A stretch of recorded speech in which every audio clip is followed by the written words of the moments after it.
But you're doing something with it that actually gets into the heart of the intersection of culture and learning with a brain lens. And say a little bit more about that and why that is important, both in terms of the high expectations part and also the culturally responsive part. Yeah, I think what's really important to remember is that students are social beings, and the brain is a social organ. Yeah. And one of the things that really gets in the way of learning is not feeling comfortable in your environment.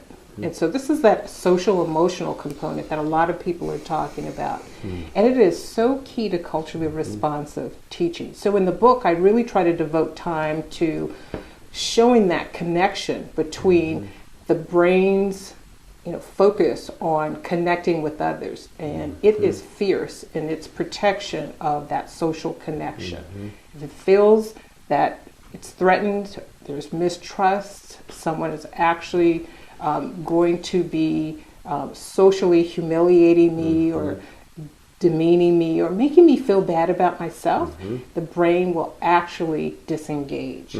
So it's really interesting to watch this in the classroom. So students feel like teachers don't have their back, or teachers don't understand them, or they don't see themselves reflected, or the ways that they bring to the classroom to learn that are culturally grounded in their community or their home life are disrespected in some way, then they start to disconnect, and then the brain really makes it difficult to get to the cognitive part of learning, because that relationship, that social well-being is so important to achievement in learning.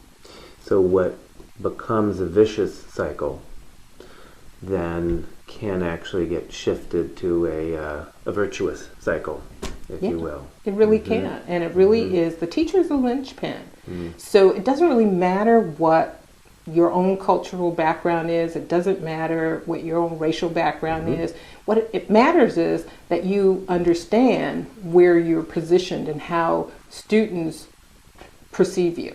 Right? So as long as they can understand that you care about them, that you are not only their friend, but you also are going to be their ally. You're going to push them when necessary, but it means you earn the permission to push them. And when you have that rapport with students, when you have that connection with them, then they give you that permission for pushing. And I think that's what people forget about what really is the process of culturally responsive teaching. They think it's a set of strategies, and if I just do the strategies during the lesson, I don't really have to pay attention to my relationship to students.